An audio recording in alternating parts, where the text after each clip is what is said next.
My grandson came over for spring break, and I was able to spend a little bit of time with him fishing the White River for trout. We really had a great time. It was really fun. After he went home, I was sitting around thinking about the experience, and I thought about how challenging it is sometimes to catch fish if you don't have the right bait. For example, there were quite a few guys in the river next to us fishing fly rods and flies. And we were just fishing with spinning rods and regular panfish lures. And we were crushing it compared to those guys throwing flies. The trout were not interested in the flies. And it occurred to me, there's just a handful of basic lures that really, generally speaking, will always catch you fish. Whether you're looking for bluegill or crappie or trout, or bass, or walleye. There are just a handful of basic baits that work time in and time out. And if you're taking a kid especially, you need to know about these baits and you need to be throwing them. So with that being said, let's go out to my fishing shed and I'll show you the baits that I think you should be throwing, especially if you've got a kid in the house that you want to take fishing. These are going to work almost every time. All right, if you're going to go out fishing with the kids, you want to have a great day, you don't need a lot of tackle. I have this little bag and it has literally everything in it I will ever need, whether I'm fishing for bluegill or crappie or trout or bass or any other fish out there. This is literally all I need. Number one, the absolute best lure, in my opinion, to throw out 9 times out of 10, you're always going to get a bite, is a spinner. Could be a rooster tail, could be a little Mepps spinner. Let me show you what I'm talking about. Here she is in all her glory, the Mepps spinner. And they give you a size, this is a number 2. And to tell you the truth, it depends upon the fish that you're looking for. If you're looking for, say, trout or bluegill, you could go with something as small as a 0. That's your 0. Compared to the number 2, which I would be throwing for something like bass. But sometimes the trout and the panfish will go for these bigger ones, and sometimes you need the smaller one. Why are these baits so great? Well, the first reason is there's nothing tricky about this technique. You literally tie it on a fishing rod, throw it out there, and just crank it back in. You don't have to think about it. You could be doing something else. You could be sitting there talking to your grandkids or your kids. You don't have to watch your line. You really don't have to pay attention at all, other than if you're throwing this around timber or something that could get hung up on, then you got to worry. But if you're basically in open water, farm pond, or a stream, or a creek, or whatever, these are incredibly easy to use. Literally any kid. My grandson's 7.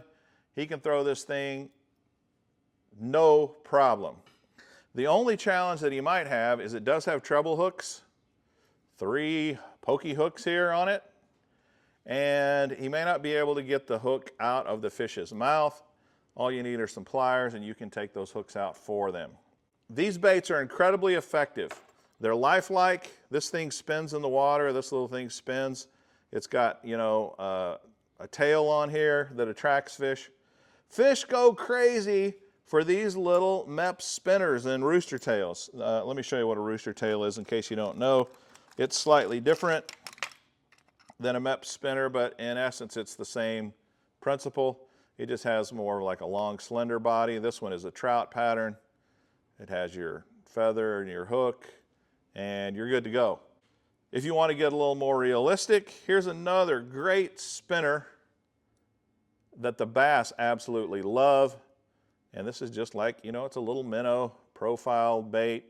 It's got hooks in the belly, hooks in the tail, and it's got a number 2 Mepps spinner on it. These things are fantastic. Highly recommend the spinner. Now the number 2 bait is kind of in the same family as the spinner. It's a totally different bait, but what I mean is same thing. You can just chuck it out there, wind it back in, not think about it at all. And that is a little spoon, like this little Cleo. This is a gold colored spoon and it has orange painted on half of it, and it has a little treble hook on it. And this is the 1/8 ounce. The little Cleo. Here's another silver or nickel colored little Cleo. Same size, just a different look. So why are these little guys so effective? Well, one is they have a profile of a bait fish or of a minnow. And when it goes through the water, it definitely fools the fish into thinking they're chasing a bait fish. Also, as it goes through the water, it spins like this, and every time it spins, you get flash from the sun and from the ambient light around, you get a flash. And when it flips over, they get a different look. And so this really does mimic a bait fish very well, and they're very, very effective. Now, another great thing about the little Cleo that you can't do with, say, a spinner, or it's very hard, is you can vary your retrieve. You can do a vertical jigging up and down retrieve and just let this little Cleo flutter down, and that will attract bites. That's very hard to do that with the spinner. These little spoons, no matter what brand you get, they're great. So the first two I've shown you, the spinner and the spoon, for all intents and purposes, are moving baits. So my third bait is also a moving bait. And you might say, well, why in the world is that? Because if you're trying to catch fish and you want to guarantee to catch fish, and you're taking kids out and you want them to catch fish, I really think moving baits are always what I try first, because they increase the odds of you getting your lure in front of a fish. The odds go way up. So the next lure is a grub. That's right, just a single tail grub. This is a 4-inch. They come in all kinds of different colors and sizes. This here I think is a 5-inch, and you can just go up. But really, you don't need very big grubs. Those are the biggest I would use, especially if I were fishing for panfish. And this is how I rig it. You just rig it on a little jig head, open hook, and this here is a 1/8 ounce. So the first way that I would fish this is throw it out there, reel it back in. Again, no brainer.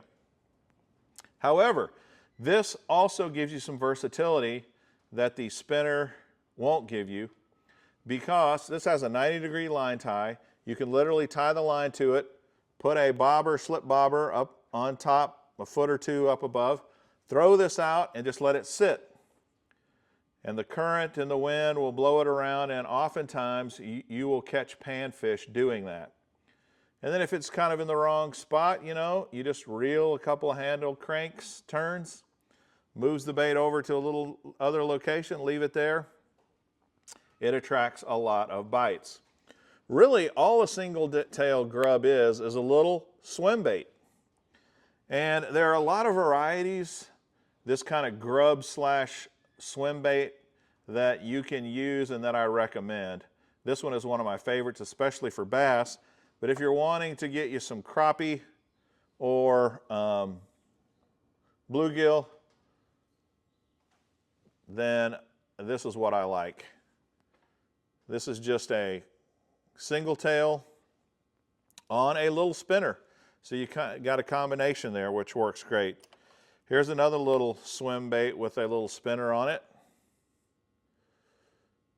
That's not a grub, but all a grub is a swim bait. So in my mind, there's really not much of a difference between these two. The only difference you're going to have is there's going to be a lot more action with this tail in the water than there is with this. But this little tail kicks also. And here's an example of some of these baits you might want to try. This is a Z-Man, but this also is just a little grub. They call it a shad fries, but in my mind, it's really just a little grub. So throw a grub. I always have grubs with me because when the fishing's tough, a grub will usually get you bites. 3 moving baits.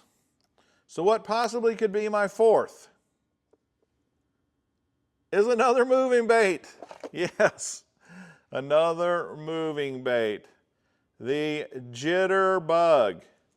And the reason I include this is because, one, super easy to fish. Again, tie it on your spinning reel, throw it out there, reel it in. Now, the only thing you might want to do on this is you reel it slow enough that the jitterbug gives you this kind of chugging action back and forth. If you reel it too fast, it's not going to do that. It's not going to work. It's effective when you reel it slowly and it goes back and forth. 4 moving baits, Mr. Bass? Are you crazy? Well, the reason I included this 4th moving bait is because sometimes the conditions really require a top water bait, especially if you're fishing for bass. But this little jitterbug, it's been around for as long as I've been around on the earth. It's a very old lure. You can still buy them at Walmart and everywhere. And they just flat out work. If you don't want to go with the jitterbug, you do need some sort of a topwater lure in your fishing box. Here's another one you might want to consider. This is the Whopper Plopper, and this is the 60 size, which is pretty darn small. This tail here spins as you pull it through the water, and again, same simple technique. Throw it out there, wind it in. Throw it out there, wind it in. Let's face it, when the kids are out fishing with you, they get bored quick. These kind of baits, all these baits I've shown you, the reason they keep kids interested is because they don't have to think about it. They just throw it out there, reel it in. Throw it out there, reel it in. And as soon as they start getting bites, they're going to love it. 2 techniques left, and guess what? These are not moving baits. Although you can really move just about any bait. But for the most part, these are kind of do-nothing techniques that I think are really, really important. You need a finesse worm. I prefer this smaller size, this 4 to 5 inch size when you're fishing with the kids. I'm not going to show you how to rig this, but there's a lot of different ways to rig these. You can go look those up on YouTube. I even talk about rigging worms on my channel as well. But a finesse worm sometimes is the only thing that's going to get bit. Here it is. The color doesn't really matter. I'd say a green pumpkin color is good, a June bug color, a purple or a red of some kind. Any of those will work great. You're usually going to need some sort of a sinker along with the hook. You can fish it weightless, and that's very effective at times too. But a finesse worm, it's going to work, and it's going to work with a lot of different types of fish. So highly recommend the finesse worm. The final lure or technique is kind of a bonus, and of all the techniques, this one does take maybe a little more skill, although at times it takes no skill at all, and that is the Ned rig, which is just a small stubby worm about 3 inches long with a little jig head on it, and usually very light, 1/16 of an ounce, 3/32 of an ounce. That's about all you need. And what you do is you put this on your spinning gear as well. One of the techniques is you just let it go to the bottom and let it just sit there.